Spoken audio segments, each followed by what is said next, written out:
তোমার বয়স হয়েছে মোবাইল চালানোর মতো?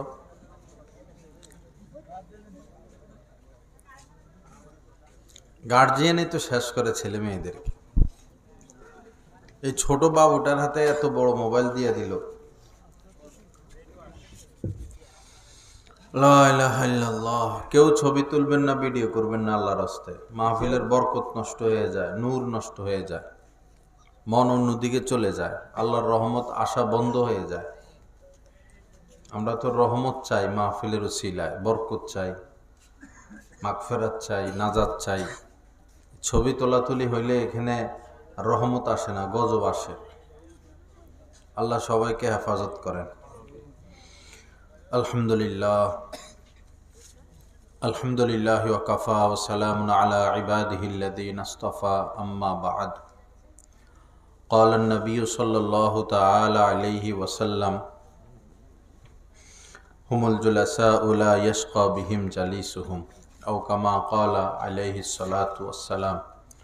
اللهم صل على سيدنا ومولانا محمد وعلى آل سيدنا ومولانا محمد وبارك وسلم. আল্লাহ পাকের শুকর, দীর্ঘ সময় হজরত মাওলানা আব্দুল্লাহ আল আমিন সাহেব দামাত বারাকাতুহুম খুব সুন্দর সুন্দর উপকারী আমলগুলো সবক দিচ্ছিলেন। আল্লাহ পাক আমাদেরকে কথাগুলোর উপর আমল করার তৌফিক দান করেন। যথেষ্ট পরিমাণ আমল। আমি অনেকক্ষণ বয়ান শুনতেছি। মাশাআল্লাহ, আমলগুলো করলে, মনে রাখতে পারলে অনেক অনেক বেশি ফায়দা হবে। আল্লাহ পাক সবাইকে তৌফিক দান করেন। লা ইলাহা ইল্লাল্লাহ। এখানে দেখুন, এই যে হ্যান্ডবিলটা করা হলো, এখানে বিসমিল্লাহ লেখা হলো, বিসমিল্লাহির রহমানির রহিম। যারা হ্যান্ডবিল করছে তারা তো ভালো মনে করেই করছে, কিন্তু বিষয় হলো হ্যান্ডবিল তো মানুষ পড়ে ফেলে দেয়, ছিঁড়ে ফেলে। তো হ্যান্ডবিলটা ফেলে দেওয়া মানেই বিসমিল্লাহ ফেলে দেওয়া। প্রকারান্তরে মানুষের পায়ের নিচে বিসমিল্লাহ গিয়ে পড়ে। বিসমিল্লাহ পুরাটা কোরআনের একটা আয়াত, এবং এত গুরুত্বপূর্ণ আয়াত যে প্রত্যেক সূরার শুরুতেই এটাকে সংযুক্ত করা হয়েছে। তো এই জন্য পোস্টার করা হোক, হ্যান্ডবিল করা হোক, দোকানের মেমো করা হোক, এরপরে বিভিন্ন আরও যত কিছু যেগুলো সাধারণত মানুষ ফেলে দেয়, এগুলোতে বিসমিল্লাহ না লেখা, প্রয়োজনে বিইসমিহি তাআলা লেখা, বিসমিল্লাহ না লেখা, বিসমিল্লাহর কদর করা। এমনিতেই কাগজ অনেক সম্মানের বস্তু, কাগজকে রাস্তাঘাটে ফেলে না দেওয়া। আমাদের অনেক বুজুর্গানে দিন এমন ছিলেন, এই বিনা অজুতে কাগজ ধরতেন না, কারণ এই কাগজের মাধ্যমে ইলম হেফাজত হচ্ছে। এই কাগজের মধ্যে কোরআনে কারিম লেখা আছে। এই দৃষ্টিকোণ থেকে ওনারা কাগজকেও সম্মান করতেন। রাস্তাঘাটে হাঁটার সময় এই কাগজ তুলে ফেলতেন। আল্লাহ আমাদের সবাইকে সহি বুঝ দান করেন। আল্লাহ পাক আমাদেরকে কামেল ইসলাম নসিব করে দেন। অনেক ভুল আমাদের মধ্যে। মাহফিল মানে হলো হজরতে ওলামা ইকরাম আসবেন, ভুলগুলো ধরিয়ে দিবেন, দ্বীনি ভুল, ধর্মীয় ভুল ধরিয়ে দিবেন। আমরা অন্তঃকরণ থেকে এটা মেনে নিব এবং সংশোধনের নিয়ত করব। আল্লাহ পাক সবাইকে তৌফিক দান করেন।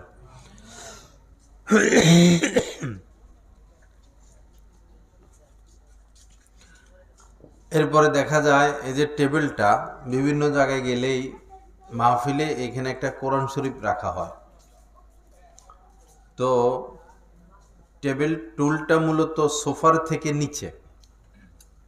যখন সোফায় বসা হয় তো কোরআন শরীফটা পায়ের নিচে চলে যায়। আমার পা উপরে দেখেন না, যদি এখানে কোরআন রাখা হইতো তা আমার পায়ের নিচে গেল না।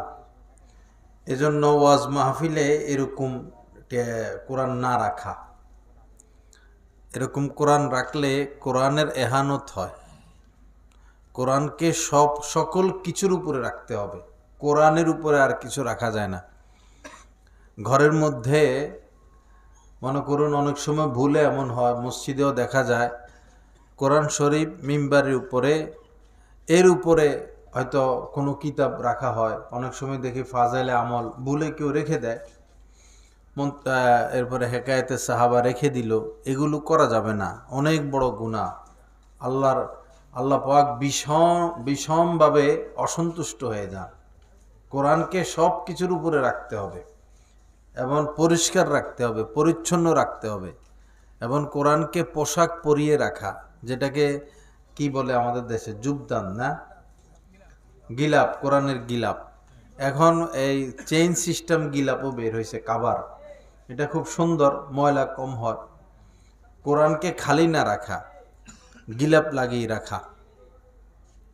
কিন্তু দুইটা আফসোসের বিষয়। একটা হলো বর্তমান সময় হাজার হাজার মুসলমানদের ঘর আছে যেখানে এক জিল কোরআন শরীফ নাই, ঘরে কোরআন নাই। যার ঘরে কোরআন নাই তার ঘরে তো কোনো বরকতি নাই, কোনো নূর নাই, কোনো রহমত নাই। কোরআন অনেক বড় বিষয়। যার ঘরে হাদিসের কোনো কিতাব আছে, যেমন বুখারী, মুসলিম, আবু দাউদ, তিরমিজি, ইবনে মাজাহ শরীফ, যার ঘরে হাদিসের কোনো কিতাব আছে, আমাদের ওলামা ইকরাম বলেন কেমন যেন তার ঘরে কোনো নবী আছেন, নবী কথা বলতেছেন। তার ঘরে নবী আছেন, নবী কথা বলতেছেন। ঘরে কোরআন রাখবেন, কোরআন পড়বেন। আমাদের সকালটা যেন শুরু হয় কোরআনের তেলাওয়াতের মাধ্যমে। আগে ছোটবেলায় আমরা যখন সকালে হাঁটতাম তো দেখতাম যে এই দোকানের ভিতর থেকে কোরআনের তেলাওয়াত আসতেছে, কোথায়ও বাড়ির থেকে কোরআনের তেলাওয়াত আসতেছে, অফিস থেকে কোরআনের তেলাওয়াত আসতেছে।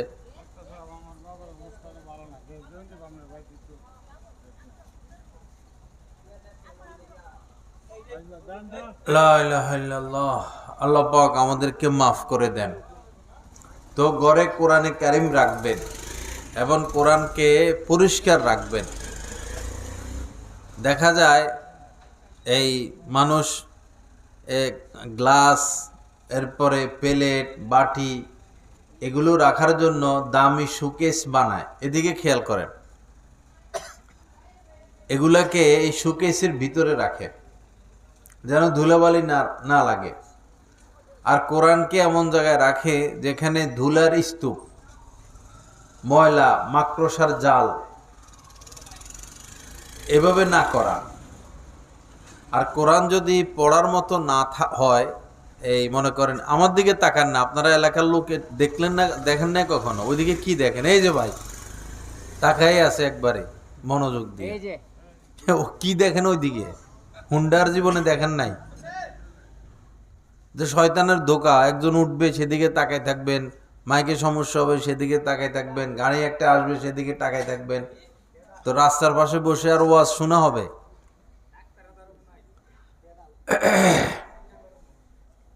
কোরআন যদি পড়ার মতো উপযুক্ত না হয়, তাহলে মানুষকে যেভাবে দাফন করা হয়, গোরস্থানে কোরআনকে এভাবে দাফন করে দিতে হয়। একটা গর্ত করবেন, নিচে একটা তক্তা বা কাঠ বা একটা কাপড় বিছাবেন, এরপরে কোরআন শরীফ রাখবেন।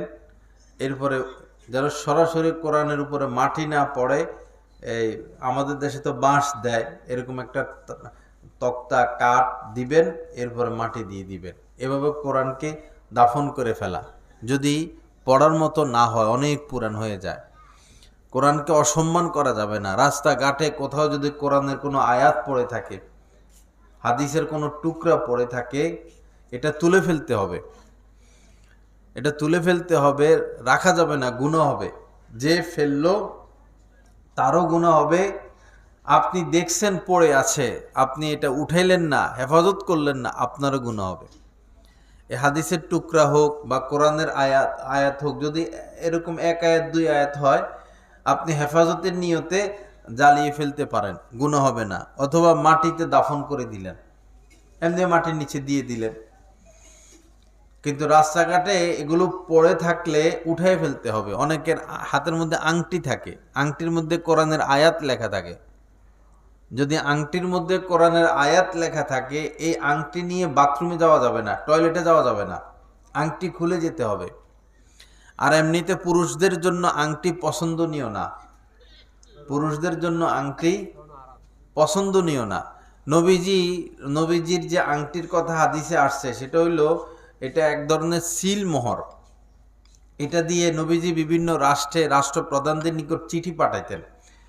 তো এখানে এই আংটিটা সিল মোহর হিসাবে তিনি ব্যবহার করতেন, সিল দিতেন এভাবে।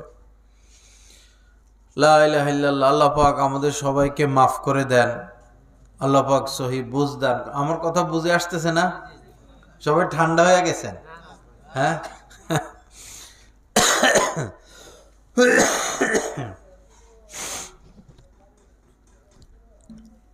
হাদিস শরীফের মধ্যে এসেছে, মান আহিয়া সুন্নাতি ফাকাদ আহাব্বানি।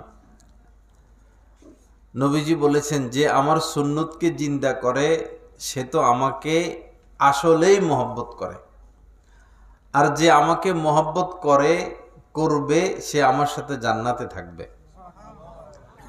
এক হলো জান্নাতে যাওয়া, আমি আমার জান্নাতে যাব, আরেকটা হলো জান্নাতে নবীজির সাথে সাথে থাকা। অনেক বড় বিষয়। তো যদি আমরা প্রকৃত অর্থে নবীজিকে মহব্বত করি, তো জান্নাতে আমরা নবীজির সাথে থাকব। তো নবীজিকে মহব্বত করার আলামত কি, নিদর্শন কি? নিদর্শন হলো সুন্নত জিন্দা করা, সব সময় সুন্নত সুন্নত সুন্নত সুন্নত। যেমন আপনার হাসি আসলো, হাসি আসলে কি বলতে হবে? আলহামদুলিল্লাহ। হাসির নিয়ামত, হাসির দ্বারা অনেক রোগ বের হয়ে যায়। হাসি আসলে আলহামদুলিল্লাহ বলবেন। কিন্তু যদি আপনি একা থাকেন তখন আলহামদুলিল্লাহ একটু জোরে বললেন, অসুবিধা নাই। কিন্তু যদি মজলিসে থাকেন তখন আলহামদুলিল্লাহ আস্তে বলাই ভালো, কারণ আপনি আলহামদুলিল্লাহ বললে অন্যদেরকে এটা জবাব দিতে হবে। আপনি জোরে আলহামদুলিল্লাহ বললে অন্যরা বলতে হবে ইয়ার হামু কাল্লা, পরে আপনি আবার বলবেন ইহাদি কুমুল্লাহ। তো মজলিসে হইলে আস্তে বলাই ভালো। অথবা যদি সবাই চিনা জানা থাকে, মুহিব্বিন থাকে, যে ইয়ারহামুকাল্লাহ বলতে তারা কষ্ট বোধ করবে না, তখন আলহামদুলিল্লাহ জোরে বললেন, অসুবিধা নেই। তবে হাসি আসলে কি বলতে হবে? আলহামদুলিল্লাহ। সব সময় এটা মনে রাখবেন, হাসি আসলে আলহামদুলিল্লাহ। আর হাই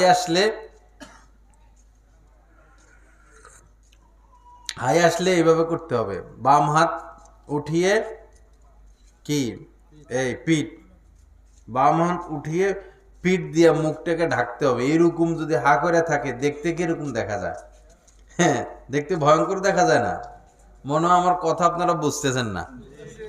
আমার বয়ান আগে কখনো শুনেন নাই? হ্যাঁ, তো মনে হইতেছে শুনেন নাই, বাবা। মুখ ঢাকা, এই আর লা হাওলা ওয়ালা কুওয়াতা ইল্লা বিল্লাহ বলা।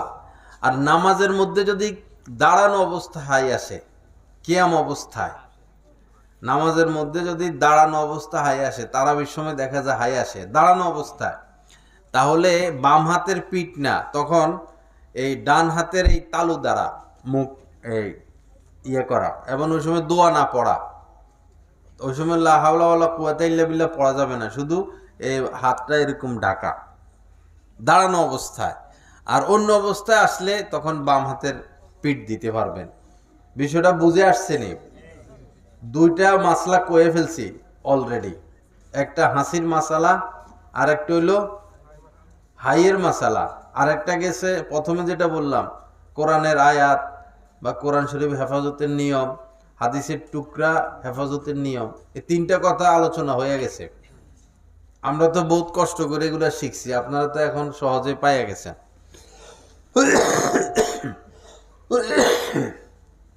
আল্লাহ পাক আমলের তৌফিক দান করেন, সুন্নত জিন্দা করার তৌফিক দান করেন। তো কদমে কদমে, নিঃশ্বাসে নিঃশ্বাসে কি করতে হবে? সুন্নত জিন্দা করতে হবে, সুন্নত জিন্দা করতে হবে। পানি খাওয়া, পানি পান করা, নবীজি পানি পান করছেন। পানি আজীব এক নিয়ামত। সব কিছু সৃষ্টির মূল হচ্ছে পানি। পানি আল্লাহর নিয়ামত। পানি খাওয়ার সময় যদি আপনি দোয়া না জানেন, বিসমিল্লাহ বলতে ভুলবেন না, অবশ্যই বিসমিল্লাহ বলতে হবে।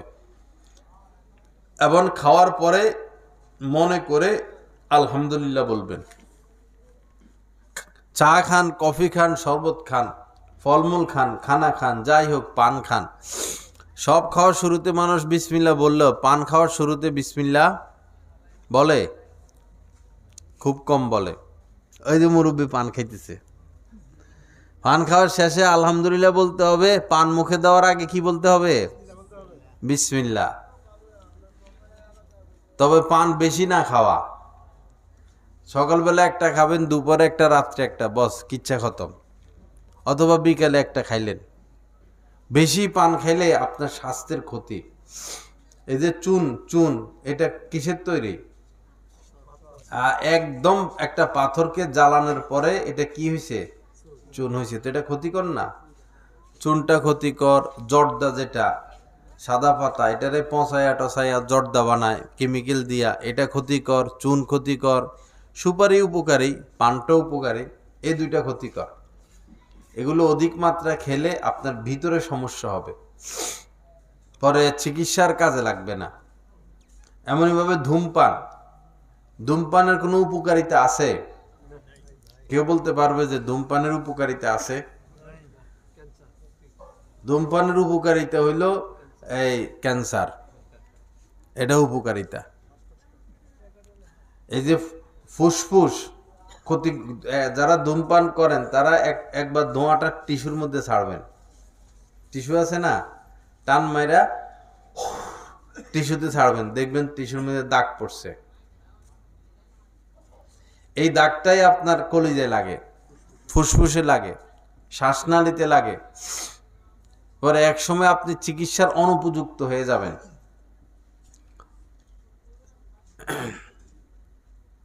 ওরে দিয়ে দেন। লা ইলাহা ইল্লাল্লাহ। ধূমপান করা যাবে না। এমনি ফতুয়ার কিতাবগুলোতে ধূমপান হারাম লেখা নাই, ধূমপানটা হারাম লেখা নাই, হারামের উপর ফতুয়া নাই। কিন্তু বর্তমানে যারা ফোকাহায়ে কেরাম, মুফতি, তারা বলেন যে যখন ধূমপানের এই ফতুয়াগুলো লেখা হইতো তখন ধূমপানের ক্ষতিটা জানা ছিল না মানুষের। এখন ধূমপানের ক্ষতিটা মানুষের সামনে আসছে যে এটা অধিক মাত্রায় করলে ক্যান্সার হয়ে যায়। এজন্য এটা এখন হারাম ফতুয়াই দিতে হবে। যাই হোক, হারাম হোক, মাকরুহে তাহরিমি হোক, এটার মধ্যে কোনো উপকার নাই, ক্ষতি ছাড়া। অনেক টাকা অপচয় হয়। বহু মানুষ আছে এক প্যাকেট গোল্ড লিপ লাগে। একজন আমাদের ফেরিঘাট এদিকে একজন ভালো ব্যবসায়ী, কয়লার ব্যবসায়ী, তো তার এই 500 টাকা শুধু ধূমপানে লাগে। আমরা বলছে ধূমপানে কত লাগে? 500। এখন তো হয়তো আরো বাড়ছে। তো পরে এখন শুনলাম বা দেখলাম যে ব্যবসার মধ্যে কি জ্বলে গেছে, লাল বাতি জ্বলে গেছে। দৈনিক 500 টাকা যদি আমি আল্লাহর রাস্তায় দিতাম, মসজিদে দিতাম, মাদ্রাসায় দিতাম, গরিব মানুষকে দিতাম, অথবা নিজের পরিবারের জন্য খরচ করতাম, টাকাটা তো কাজে লাগতো। মাসে 15,000 টাকা কম কথা? লক্ষ কোটি মানুষ এই পৃথিবীতে আছে যাদের মাসে 15,000 টাকা ইনকাম নাই, আর উনি 15,000 টাকা ধূমপানি দিয়ে দেন, পুড়ে ফেললো। কোটি কোটি মানুষ আছে 15,000 টাকা ইনকাম নাই। আল্লাহ পাক আমাদেরকে অপচয় থেকে বেঁচে থাকার তৌফিক দান করেন। ইন্নাল মুবাযযিরিনা কানু ইখওয়ানা শায়াতিন। আল্লাহ পাক বলেছেন যারা অপচয়কারী তারা শয়তানের ভাই। আপনারা তো সব জানেন, দেখা যায় শয়তানের ভাই। তো শয়তান জাহান্নামে যাবে, শয়তানের ভাই কই যাবে? শয়তানের ভাই হইতে আমরা কেউ রাজি। অপচয় করা যাবে না, কখনো অপচয় করবেন না। চা খায় দোকানে মানুষ, এই কাপ কাপের নিচে একটু রেখে দেয়। বা এটা কোন ভদ্রতা? এটা তো ভদ্রতার কোনো মাপকাঠির মধ্যে পড়ে না। আমার শায়েখ দামাত বারাকাতুমকে আমি বহুবার চা কফি খাইতে দেখছি, এখনো দেখি।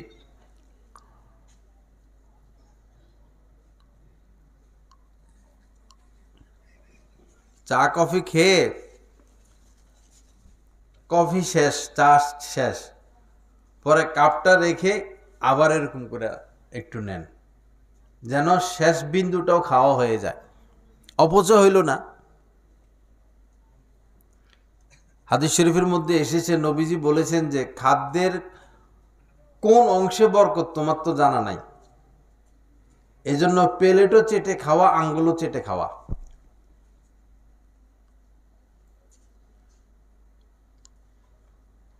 তাড়াহুড়া করে খানা খাইছি,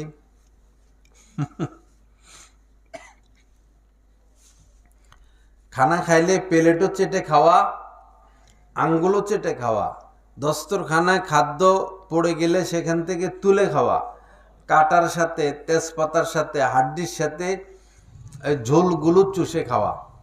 হয়তো আপনার আজকের এই খাদ্যের বরকতটা তেজপাতার মধ্যে একটু ডাউল লাগা ছিল, ঝোল লাগা ছিল, সেটার মধ্যে আল্লাহ রাখছেন, তা আপনি বরকতটা ফেলে দিলেন, বরকতটা পেটে গেল না। এজন্য খাদ্যের কোনো অংশ ফেলে না দেওয়া, সব খাওয়া।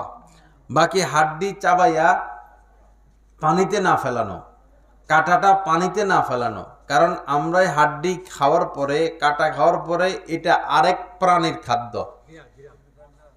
বেড়ালে খাবে, কুকুরে খাবে, পিঁপড়া খাবে, তাদের তো রিজিকের দরকার আছে। কুটি কুটি কুটি কুটি পিঁপড়া, আমরা বেশি না পিঁপড়া বেশি। হিসাব করলে দেখা যাবে সারা পৃথিবীতে যত মানুষ, কিশোরগঞ্জে এর থেকে বেশি পিঁপড়া আছে। হিসাব করা মুশকিল না, তো পিঁপড়ারও তো খাইয়ে বাঁচতে হবে। হাড্ডি খেয়ে এই পানিতে ফেলবেন না, হাড্ডিগুলো শুকনো জায়গায় ফেলবেন, পরে বেড়ালে খাইয়া স্বাদ পাবে, দোয়া করবে, কুকুর খেয়ে স্বাদ পাবে, দোয়া করবে, পিঁপড়া খেয়ে স্বাদ পাবে, দোয়া করবে। এক লোক হরিণ শিকার করছিল, পরে সে এই দেখলো যে তার মাটা, হরিণের মাটা পিছনে পিছনে আসতেছে হরিণের বাচ্চার মায়ায়। পরে তার কাছেও মায়া লাগলো, সে হরিণটা ছাড়িয়ে দিছে। পরে ওই হরিণটা আল্লাহর কাছে দোয়া করছেন, এই দোয়ার বরকতে আল্লাহ এই লোকের বাদশা বানাই দিছে, বাদশা হয়ে গেছে হরিণের দোয়ায়। জন্তু জানোয়ারেরও বদদোয়া আছে। আপনার গরু যদি ভালো করে খাবার দেন, সে দোয়া করে, আর যদি কষ্ট দেন, সে তার একটা বদদোয়া আছে। আমরা দেখছি দেশ গ্রামে হাল চাষ যারা করে, হায় রে গরুর উপরে কি অত্যাচার, বেচারা গরু আর পারে না, ঠিক মতো খানা দেয় না, আর হাল চাষ করে, আর ঠাস ঠাস করে বাড়ি দেয়, ঠাস ঠাস করে বাড়ি দেয়, শরীরে দাগ উঠে যায়, রক্ত বাইর হয়ে যায়। এটা জুলুম, এটা জুলুম, এটা অত্যাচার। এভাবে কোনো পশুকে মারতে নাই, কোনো মাখলুককে এভাবে কষ্ট দিতে নাই। কিন্তু সমাজের মধ্যে দেখা যায় মানুষ মানুষকে এখন এইভাবে মারে, শিক্ষক ছাত্রদেরকে এভাবে মারে, হাত টাত ফুলে যায়। এরপরে মা বাবাও বাচ্চাদেরকে অনেক সময় বেশি শাসন করে ফেলে। এরকম শাসন করা যাবে না যে হাতের মধ্যে দাগ পড়ে, হাত ফেটে যায়, রক্ত বাইর হয়, কালো হয়ে যায়, এরকম শাসন করা যাবে না। আমি একটা বাচ্চাকে দেখলাম যে এমন জোরে থাপ্পড় দিছে যে গালের মধ্যে আঙ্গুল উঠে গেছে, আঙ্গুল দেখা যায়, কি জোরে থাপ্পড় দিছে, এবং গাল ফুলে গেছে। অবশ্যই এটা সে হারাম কাজ করছে, গুনাহে কবিরা। নিষ্পাপ নাবালেগ বাচ্চাদেরকে মারার কোনো বিধান ইসলাম দেয় নাই। নিষ্পাপ নাবালেগ বাচ্চাদেরকে মারার কোনো বিধান ইসলামে নাই। আপনার সন্তান নাবালেগ, তাকে আপনি মারতে পারবেন না। আপনি শিক্ষক, আপনি আপনার ছাত্রকে নাবালেগ মারতে পারবেন না। বালেগ হওয়ার পরে 3 বাড়ি দেওয়ার অনুমতি আছে বেদ দিয়া, তাও বাড়িগুলো এমনভাবে দিতে হবে যে শরীরে দাগ পড়তে পারবে না বালেগ হওয়ার পরে। আল্লাহ আমাদেরকে আমল করার তৌফিক দান করেন। আল্লাহ পাক কথাগুলো বাস্তবে পরিণত করার তৌফিক দান করেন। তো আমাদের কাজ হলো কদম কদম নবীজির সুন্নত জিন্দা করা। দেখবেন প্রায় মানুষেরই হাতের নখ বড়, হাতের নখ বড়, এবং নিজেদের অজান্তে পায়ের নখ বড়। পায়ের নখ তো খতরনাক। এই যে পায়ের কনিষ্ঠাঙ্গুলির পাশেরটা, এগুলার নখ যদি অজান্তে বড় হয়ে যায়, আপনার উপর গোসল ফরজ হইলো, গোসল করলেন কিন্তু নখের নিচে পানি গেল না, নখ বড়। আপনি অজু করলেন, খেয়াল করলেন না যে আপনার এই অজুর পানি নখের নিচে গেল না, বা পানির আর্দ্রতাও গেল না, তো আপনার তো অজু হইল না, গোসল হইল না। এই ছেলে, তুমি ছবি তুলতেছ, ভিতরে ভিতরে অনেকের কাছে ভাই মোবাইল। আল্লাহ বললাম না এগুলো কবিরা গুনাহ, তুমি বসে বসে মোবাইল টিপো। লা ইলাহা ইল্লাল্লাহ। সপ্তাহে একবার নখ কাটতে হবে, শুক্রবার নখ কেটে ফেলবেন। যারা মোষ রাখেন, মোষ ছোট রাখবেন, এই ঠোঁটের উপরে যেন মোষ না আসে। শরীরের অবাঞ্ছিত পশম কেটে ফেলবেন। নখ কাটা সুন্নত। শুক্রবারে নখ কেটে ফেলা। শুক্রবার দিন হচ্ছে গরিবের ঈদের দিন। ভালো পোশাক, পরিচ্ছন্ন পোশাক, গোসল টোসল ভালো করে ভালো পোশাক পরে আতর খুশবু লাগাইয়া আগে আগে মসজিদে যাওয়া। যে সবার আগে মসজিদে ঢুকবে জুমার দিন, একটা উট আল্লাহর রাস্তায় সদকা করার সওয়াব সে পেয়ে যাবে। সবার আগে যে ঢুকতে পারবে, কত বড় ফজিলত। এজন্য জুমার দিন আগে আগে প্রস্তুতি নেওয়া। মেসওয়াক করা খুব ব্যাপকভাবে আমাদের মেসওয়াক ছুটে যাচ্ছে, ব্যাপকভাবে মেসওয়াকের আমল। পুরুষরা কিছুটা মেসওয়াক করলেও মহিলারা করেই না। 1000 মহিলার মধ্যে 10 জন মহিলা পাওয়া যাবে না মেসওয়াক করে। 1000 মহিলার মধ্যে 10 জন মহিলা মেসওয়াক করে না। অথচ মহিলাদের মেসওয়াক করা বেশি দরকার। ব্রাশ করবেন, এখন আমরা যে খাদ্য খাবার খাই এটার মধ্যে সমস্যা বেশি। একবার ব্রাশ করে নেওয়া, 2 বার ব্রাশ করে নেওয়া অসুবিধা নেই। ঘুমের আগে ব্রাশ করে নিলেন, ঘুম থেকে ব্রাশ করলেন, কিন্তু মেসওয়াক ছাড়া যাবে না। 5 ওয়াক্ত ওযুর সময় মেসওয়াক করবেন। নবীজি ঘুম থেকে জেগে মেসওয়াক করতেন, এরপরে ওযুর সময় মেসওয়াক করতেন, তেলাওয়াতের আগে মেসওয়াক করা যায়। এরপরে স্বামী স্ত্রীর কাছে যাওয়ার আগে বা স্ত্রী স্বামীর কাছে যাওয়ার আগে মেসওয়াক করবে, কোনো মজলিসে যাওয়ার আগে মেসওয়াক করবে।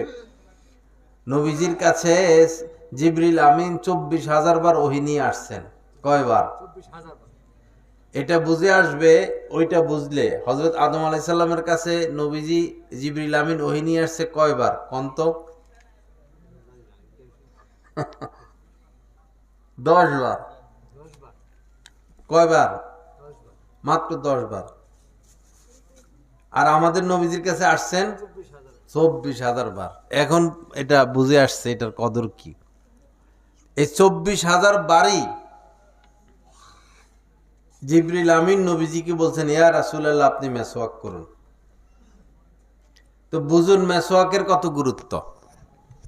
কিন্তু আমরা কি করি না, মেসওয়াক করি না, আমাদের লস। আর সিওয়াকু মাতহারাতুন লিল ফাম ওয়া মারদাতুন লির রব।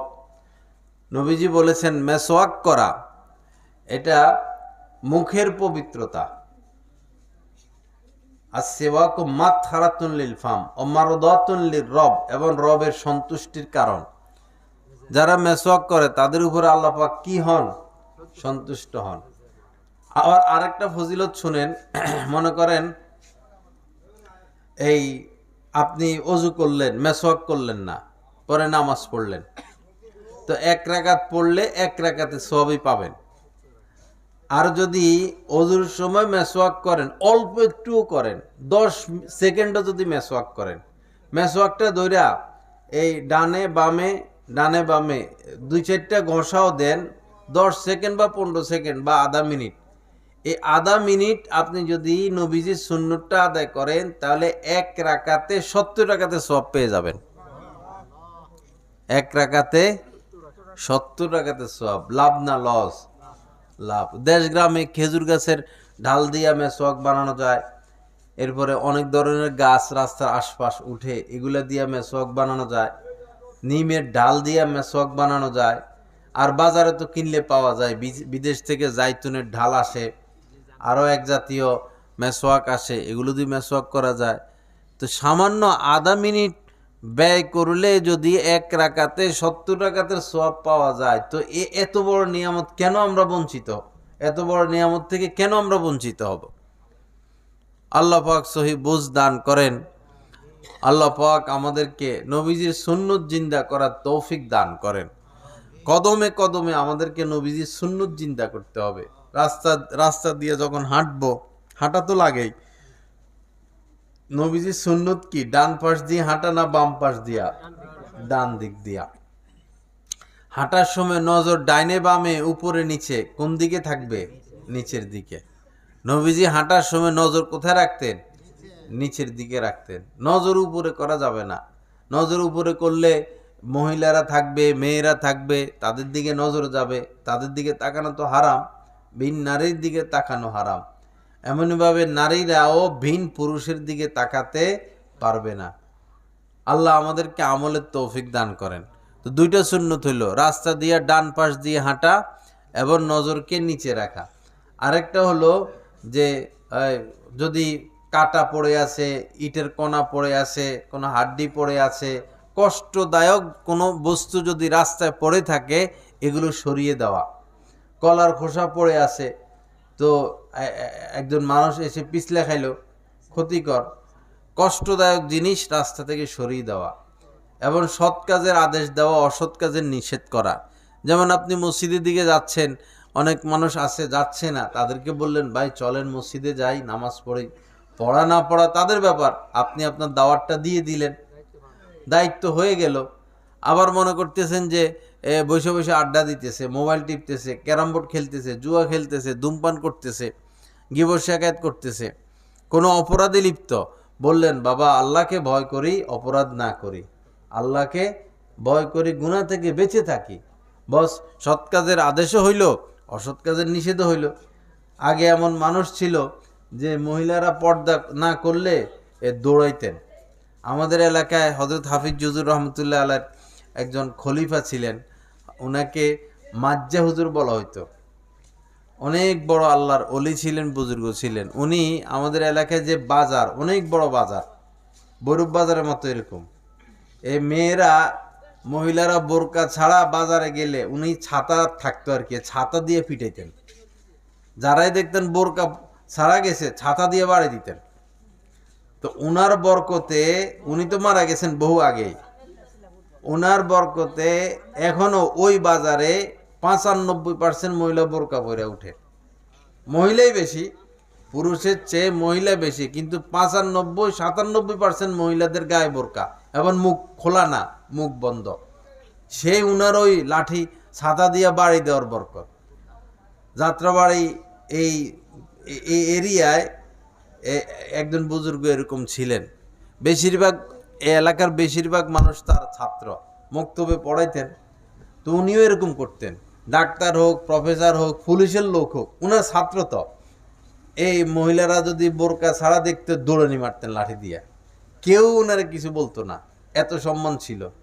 কিন্তু এখন এই জামানা এগুলা আর নাই। এখন গণতন্ত্র, যার মন চায় গায়ে দিব, যার মন চায় গায়ে দিব না। ইসলামে গণতন্ত্র হারাম। ইসলামে গণতন্ত্র কি? হারাম। গণতন্ত্রের যে মূল কথা, এটা কেউ অন্তর দিয়ে বিশ্বাস করলে সে কাফের হয়ে যাবে।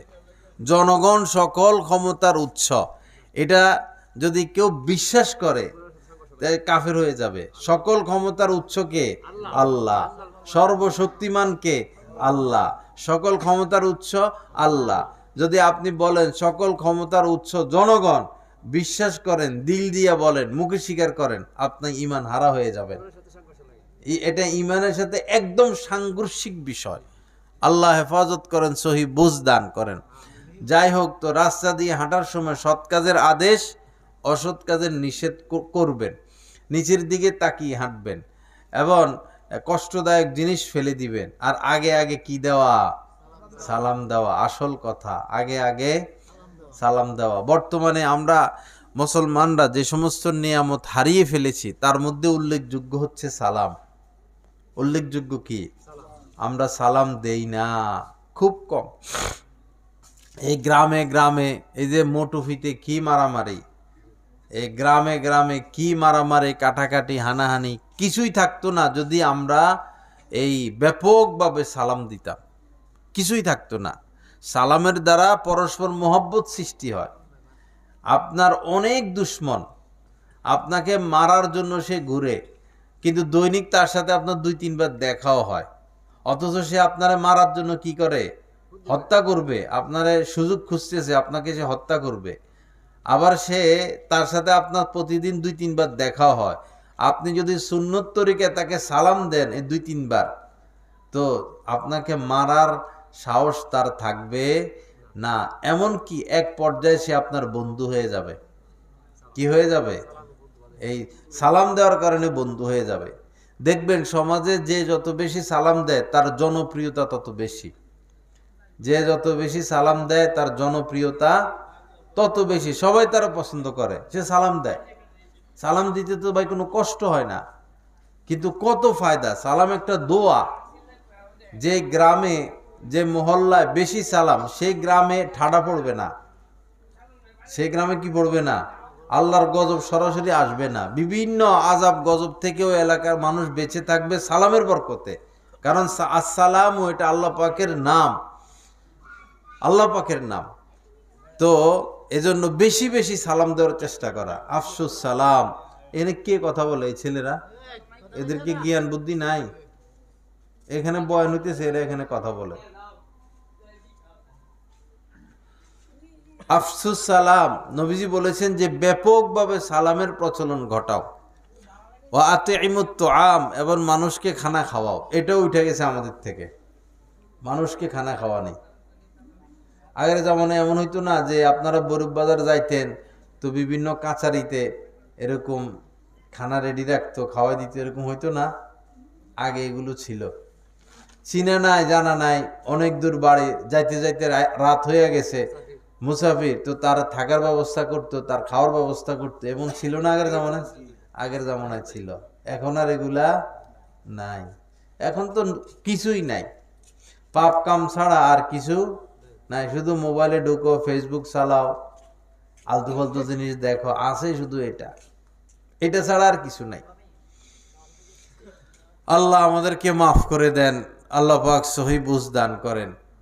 বাবা সালাম বাড়াইয়া দেই, সালাম বাড়াই দে। ঘরে ঢুকবেন সালাম দিবেন। নবীজি হযরত আনাস রাদিয়াল্লাহু তাআলা আনহুকে বলেছেন, হে বৎস, যখন ঘরে প্রবেশ করবা তো সালাম দিবা।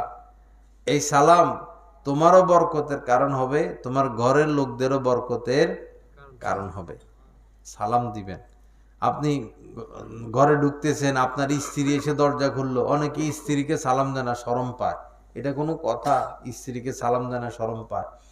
অনেকে ভাই ভাইকে সালাম দেয় না, শরম লাগে। সালাম শরম কি? এটা তো একটা দোয়া। কেমন আছেন এই কথাটা বলে। ইদানিং দেখা যায় ভাই কেমন আছেন, আরে ভাই কেমন আছেন এটা তো পরে, আগে তো কি দিতে হবে? সালাম দিতে হবে। ভাই ভালো আছেননি এটা তো পরে। খালু ভালো আছেননি, ভাবি ভালো আছেননি, ভাবিরে ভালো আছেননি বলার দরকার নাই। ভাবির সাথে তো পর্দা, ভাবির সাথে কি পর্দা। সেখানে ভাবি ভালো আসেনি, ভাবির সাথে বিনা প্রয়োজনে কথা না বলা। চাচা ভালো আসেননি, না, আগে কি আসসালামু আলাইকুম, উনি বলবে ওয়ালাইকুম আসসালাম রাহমাতুল্লাহ, এরপরে কেমন আছেন। আগে সালাম, আসসালামু ক্বাবলাল কালাম। কথা বলার আগে কি দিতে হবে? সালাম দিতে হবে। আল্লাহ আমাদেরকে তৌফিক দান করেন। ঘরে ঢুকার সময় সালাম, ঘর থেকে বিদায় নেওয়ার সময় সালাম, দেখা সাক্ষাতে সালাম, রাস্তাঘাটে যার সাথে দেখা হবে সালাম। তবে পুরুষরা ভিন নারী যাদের সাথে পর্দা তাদেরকে সালাম দিবে না।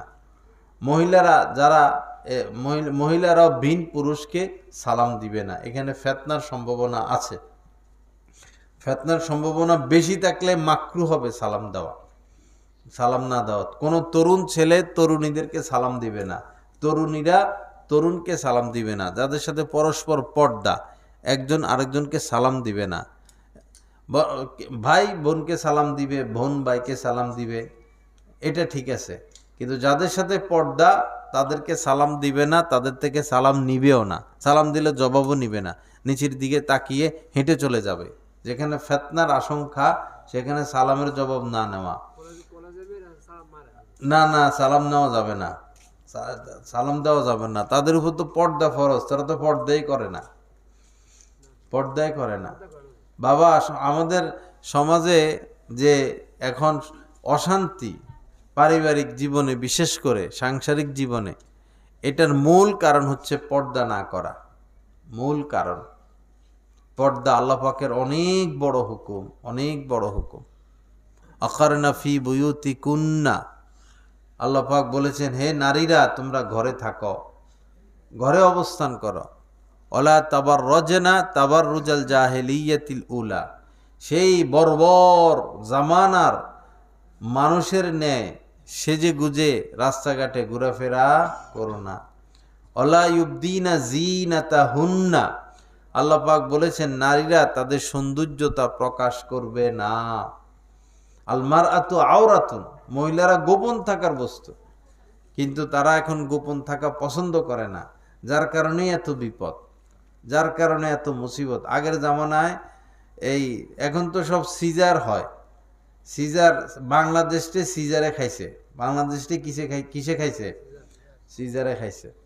আর দুর্নীতিতে, চুরি, যে যত বড় নেতা তার চুরির লিস্টিও তত বড়।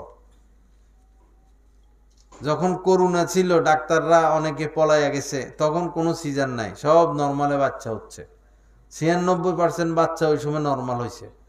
যখন করোনা গেছে হাসপাতালগুলো খুলছে, এখন 90-95% আবার কি সিজার। দেখার তো কেউ নাই, এগুলো তো সরকার কন্ট্রোল করবে, সরকার দেখবে। সরকার তো ক্ষমতা এলে কেমনে চুরি ডাকাতি করবে, বিদেশে টাকা পাঠাবে, গদি সারা জীবনের জন্য দখল করে রাখবে, সরকার তো এই ধান্দায় থাকে। দেশের উন্নতি তো কারো মাথায় নাই, আসেনি কন? আমাদের দেশে যারা ক্ষমতা আসে, যারা ক্ষমতা যায়, দেশ নিয়ে চিন্তা করে, তারা জনগণ নিয়ে চিন্তা করে? এদের রাস্তাগুলো হয় একটুক ডালাই দেয়, একটুক কালাটা, অথচ সরকার তো এত কম দেয় নাই। এ খাইয়া শেষ তো, এদের তো কোনো বিচার হয় না, কন্ডাক্টরদের বিচার হয়।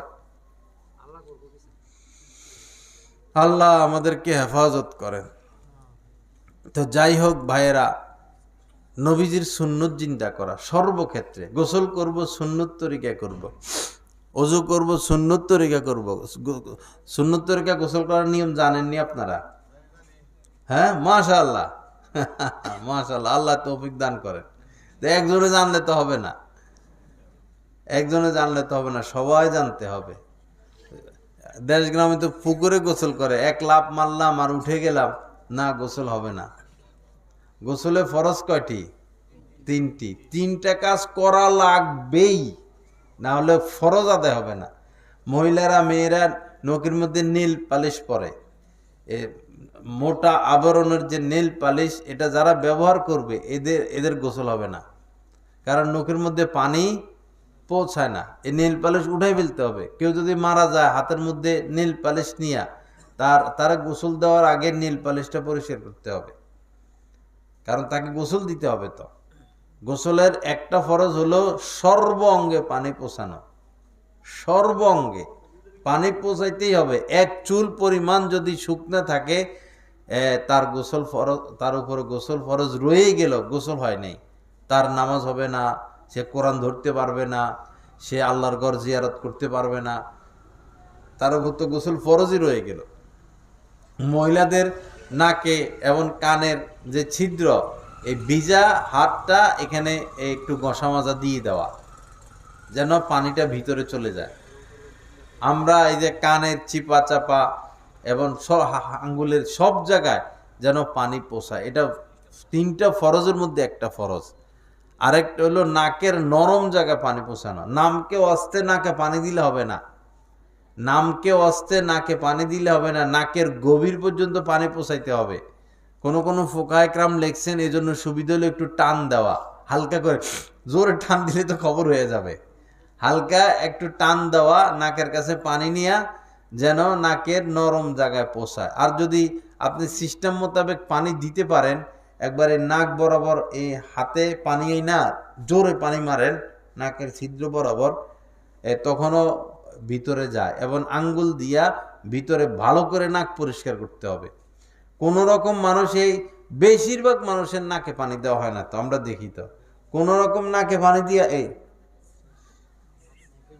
কিছু হইল না, তো আঙ্গুল ভিতরে ঢুকাইতে হবে। আঙ্গুল ভিতরে ঢুকাইয়া এই নাকের যে ময়লা টয়লা লেগে আছে এগুলো পরিষ্কার করতে হবে। এখন নাক ঝাড়তে হবে, পানি মারা নাকটা ঝাড়তে হবে, আবার জোরে পানি মারতে হবে বা পানি টান দিতে হবে যেন নাকের গোড়া, নাকের বাসি এগুলাতে নরম জায়গায় পানি পৌঁছায়। আবার নাক ঝাড়তে হবে, আবার নাকে পানি দিতে হবে, আবার নাক ঝাড়তে হবে। নাকের গভীরে পানি পৌঁছাইতে হবে, নাকের নরম জায়গায় পানি পৌঁছাইতে হবে, না হলে গোসল ফরজ আদায় হবে না, অজু হবে না, গোসলও হবে না, অজু হবে না। আরেকটা হলো গড়গড়া সহ কুলি করা। এই যে মানুষ অজু টজু করে মসজিদে আমরা দেখি, তো গড়গড়া করে না, তো অন্তত একবার গড়গড়া করা। আর গোসলের সময় 3 বার গড়গড়া করা, পানিটা পর্যাপ্ত পরিমাণ মুখে নিয়ে করে মাথা উপরের দিকে উঠাইয়া আকাশের দিকে চোখ মুখ নিয়া পরে গড়গড়া করতে হবে। করোনা যখন আসছে তখন ডাক্তাররা বলে যে করোনা গলার মধ্যে যায় 11 দিন থাকে। এই সময় ডাক্তারদের খবর হয়েছে, বিজ্ঞানীদের খবর হয়েছে যে গড়গড়া, তো গড়গড়া তো ইসলামে 1500 বছর আগে দিয়ে দিছে। এতদিন এদের কাছে কি ছিল না, গড়গড়া ছিল না। পরে যখন করোনা আইছে এখন গড়গড়ার কদর বেড়ে গেছে, হাত ধোয়ার কদর বেড়ে গেছে। হাত ধোয়া তো নবীজি আগেই শিখে গেছেন, ঘুমের থেকে উঠা পাত্রে হাত দেওয়ার আগে 3 বার কি ধুইতে হবে, হাত ধুইতে হবে। খাওয়ার আগে 3 বার হাত ধুইতে হবে। গোসলের আগে ও ঘুমের আগে অজু করে শুইতে হবে। 5 ওয়াক্ত নামাজে হাত ধোয়ার মাসালা। এ কারণে নামাজিদেরকে কি ধরে নাই? কোন মসজিদের ইমাম সাহেবরে দেখছেন করোনায় মরতে? হ্যাঁ, 2-1টা ঘটনা ভিন্ন। যারা গ্লাসের ভিতরে ঢুকে রয়েছে, বাইর হয় নাই। মন্ত্রীরা, এমপিরা, কোটিপতিরা গ্লাসের ভিতরে এসি চালায় বসে রয়েছে, বাইর হয় না, কাউরে ঢুকতেও দেয় না, কাউরে বাইর হইতেও দেয় না।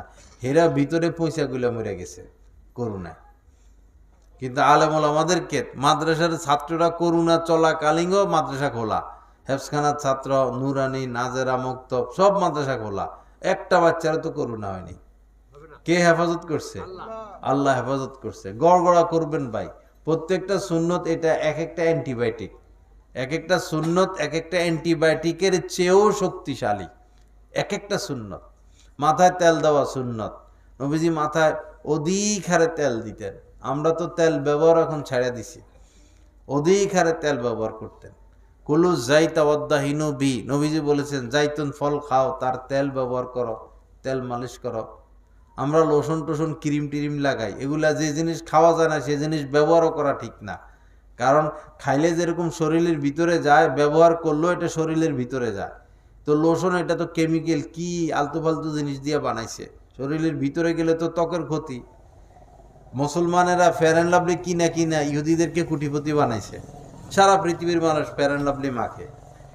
ফেয়ার অ্যান্ড লাভলি মাইখে আজ পর্যন্ত কোনো কালো মেয়ে সুন্দর হয়েছে কেউ কইতে পারবো? অথচ হাজার হাজার কোটি কোটি টাকা তারা কামায় নিল এই ফেয়ার অ্যান্ড লাভলি মাইকা বিক্রি করে। ইহুদিদের পণ্য আল্লাহর হস্তে ব্যবহার না করি, এরা মানুষ না। Coca Cola, 7 Up, Mirinda, Fanta, Surf Excel, এরপরে এই ফেয়ার অ্যান্ড লাভলি, এরপরে ডানু, তারপরে যা আছে দেশের পণ্য ব্যবহার করার চেষ্টা করবেন। তাদের পণ্য ব্যবহার যে হারাম এমন না, হালাল, কিন্তু উচিত না। লাক্স সাবান, লাইফবয় সাবান, ডেটল সাবান, এরপরে ডাব, এগুলা না। মুসলমানদের বহু দ্রব্য আছে আমরা কিনি না, যার কারণে এগুলো মার্কেটে আসে না। আমরা আমাদের দেশের জিনিস ব্যবহার করা শুরু করে দিই। আমাদের দেশ উন্নয়নের দিকে উঠক, আমাদের দেশের উন্নতি হোক, অগ্রগতি হোক, এটা নাগরিক হিসেবে আমাদের দায়িত্ব। আল্লাহ পাক সহি বুঝ দান করেন। আল্লাহ পাক এই কথাগুলোর উপর আমল করার তৌফিক দান করেন। যাই হোক, মাশাআল্লাহ, প্রায় 50 মিনিটের মতো বয়ান হইল। বয়ান শেষের দিকে, রাত্র অনেক। সবার প্রতি অনুরোধ, কথা শেষ আমার, আমরা একদিন এই পৃথিবীতে কেউ থাকব না। কুল্লু নাফসিং যায়িকাতুল মাউত, যার মধ্যেই প্রাণ আছে।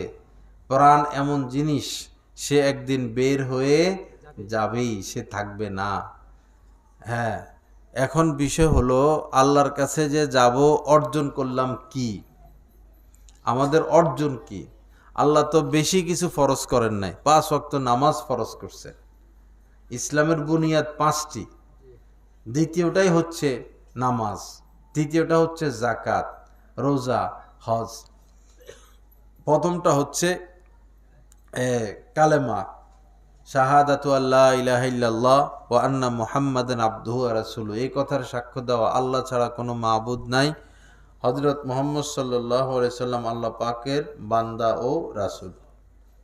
5 ওয়াক্ত নামাজ পড়ি ভাই, দেখবেন মন ভালো থাকবে, স্বাস্থ্য ভালো থাকবে, চেহারা সুন্দর হবে, আপনি মান সম্মানের অধিকারী হবেন, আপনার সময়টা ভালো কাটবে, মনের মধ্যে শান্তি পাবেন নামাজ পড়লে।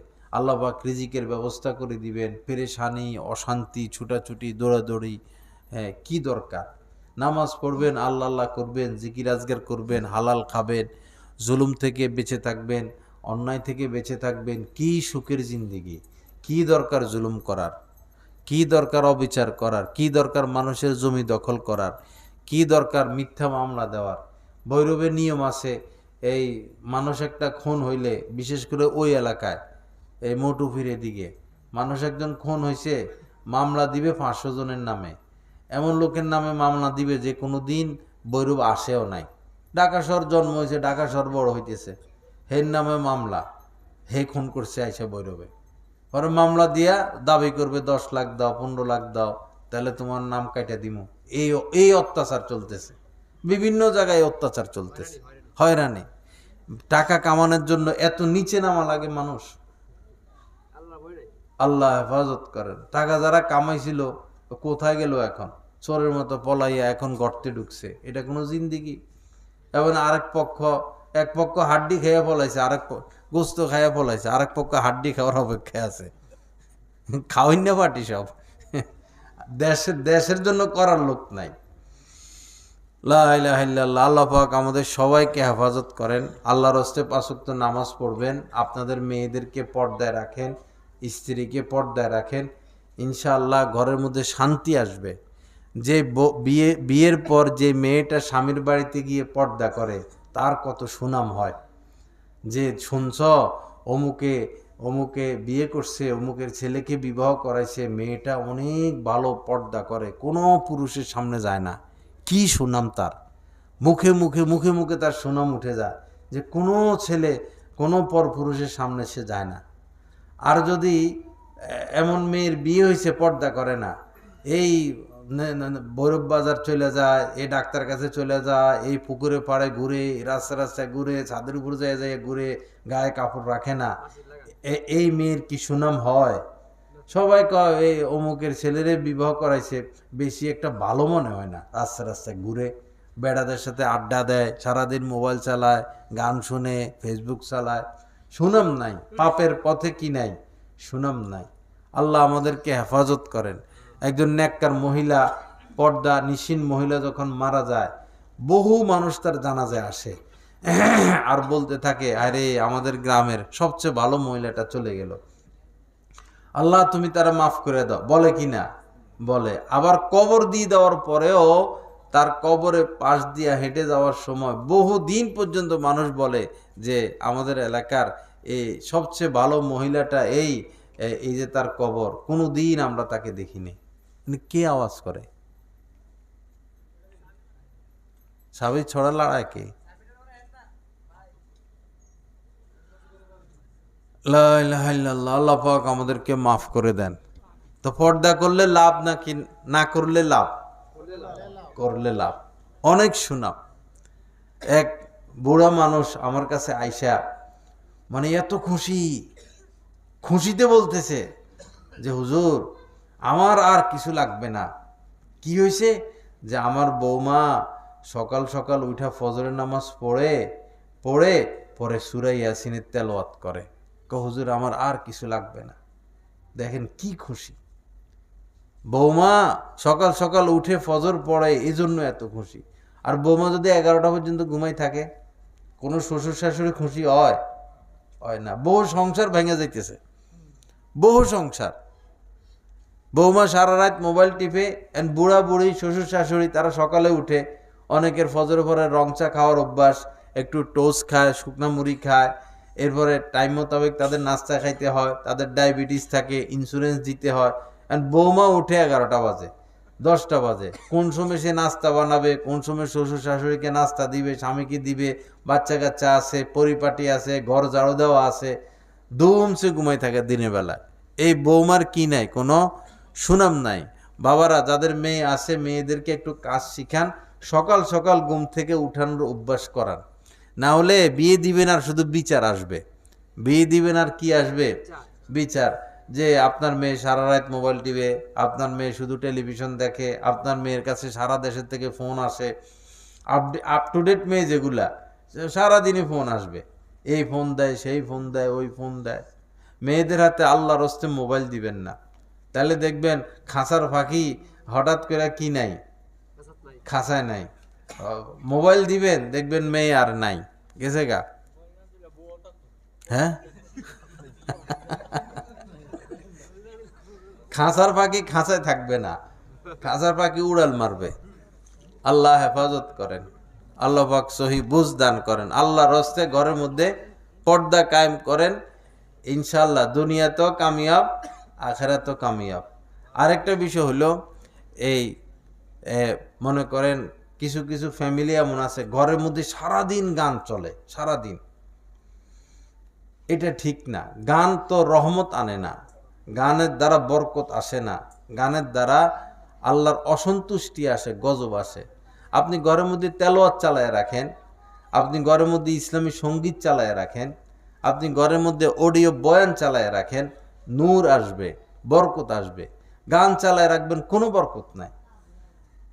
আল্লাহর হস্তে গান বাজনা থেকে আমরা দূরে থাকবো। অনেক যুবক ছেলেরা এখানে আছে, গান শুনলে মানুষ ইয়ানকুসুল হায়া, নির্লজ্জ হয়ে যায়। যারা দেখবেন এই যুবক ছেলে ফেলে আছে, বুঝে না তো, বাচ্চা মানুষ এই শর্ট প্যান্ট পরে পরে ঘুরে, আসলে গান শুনতে শুনতে লজ্জা নষ্ট হয়ে গেছে। এখন মায়ের সামনে, বাবার সামনে, সমাজের সামনে এই হাফ প্যান্ট পরে পরে ঘুরে। নিজের যেগুলো যে সতর ঢেকে রাখবে, সে সতর খুলে সে মানুষের সামনে চলাফেরা করে, তার লজ্জা লাগে না। কারণ কি? গান শুনতে শুনতে লজ্জা নষ্ট হয়ে গেছে। মেয়েরা ওলনা পরে না, নিজের শরীর ডাকে না, চুল ডাকে না, নিজেকে প্রকাশিত করে। কারণ কি? কারণ হলো লজ্জা নষ্ট হয়ে গেছে। আল্লাহ হেফাজত করেন। ইয়ানকুসুল হায়া, গানের দ্বারা লজ্জা নষ্ট হয়ে যায়। ওয়াজিদু ফিশ শাহওয়াত, এবং পাপ করার জন্য পাগল হয়ে যায়, পাপ করার জন্য। আল্লাহ হেফাজত করেন। যুবক বাবারা, গান শুনবা না, গান দেখবা না, তাহলে নিজেকে কন্ট্রোল করতে পারবা না। যে উঠতি যে বয়স 12, 13, 14, 15, 16, 17, এই বয়সগুলো উঠতি বয়স। এই বয়সে যে নিজেকে কন্ট্রোল করতে পারে সে কামিয়াব। আর এই বয়সে যারা নিজেকে পাপে জড়িয়ে ফেলে, পাপে জড়িয়ে ফেলে, দুনিয়াও শেষ, আখিরাতও শেষ, কিছুই করতে পারে না। হাজার হাজার রোগে ধরে, পড়ালেখা হয় না, পাপের দিকে মন ধাবিত হয়, পরে ধূমপান করে, পরে গাঁজা খায়, পরে বাবা খায়, পরে টাকা জোগাড় করার জন্য সন্ত্রাসী করে, ডাকাতি করে, মাস্তানি করে, পুলিশের হাতে মারা যায়, সন্ত্রাসের হাতে মারা যায়, ডাকাতের হাতে মারা যায়। হ্যাঁ, মা বাবার উপর টর্চারিং করে, ঘরের জিনিস চুরি করে, বাবার পকেটের টাকা চুরি করে, মার টাকা চুরি করে। এই শুরু হচ্ছে এই উঠতি বয়সে যারা পাপে জড়িয়ে পড়ে, তারা নিজেও শেষ হয়, সংসারটাকেও শেষ করে, পরিবারটাকেও শেষ করে। পরে মা বাবারও বদনামি, মা বাবারও বদনামি, অমুকের ছেলে সন্ত্রাসী করে, অমুকের ছেলে ডাকাতি করে। আমাদের গাছতলা ঘাট ডাকাত একটা দৈরা দিছে মায়ের, পরে মারা গেছে মূলত পুলিশের হাতে। পরে জানাজা আনছে, জানাজা কমলপুর মাদ্রাসা, আলহামদুলিল্লাহ আমি জানাজা পড়াই। পরে আমি জানাজা পড়াইনি, আমি জানাজা পড়াইনি। আমি বলছি না, এই লোকের জানাজা আমি পড়াবো না। উদ্দেশ্য ছিল এটা, অন্য ডাকাতরা যেন সাবধান হয়, অন্য ডাকাতরা যেন সাবধান হয়। যারা ফাঁসি দিয়ে মারা যাবে, আলেম ওলামারা তাদের জানাজা পড়বে না, সমাজের জ্ঞানী গুণীরা তাদের জানাজায় শরীক হবে না। যারা ফাঁসি দিয়া, বিষ খাইয়া, মানে আত্মহত্যা যারা করবে, তাদের জানাজায় গণ্যমান্য ব্যক্তিরা যাবে না। এটার কারণ হলো যেন অন্যরা ভয় পায় যে বাপরে, আত্মহত্যা করলে আমার জানাজাটাও মানুষে দিবে না। আত্মহত্যা হারাম। আপনি যত কষ্টে থাকেন, যত যত কষ্টে থাকেন, যত অশান্তিতে থাকেন, কখনো আত্মহত্যা করবেন না। কারণ আগুনে থাকার চেয়ে তো আপনি বেশি কষ্টে নাই।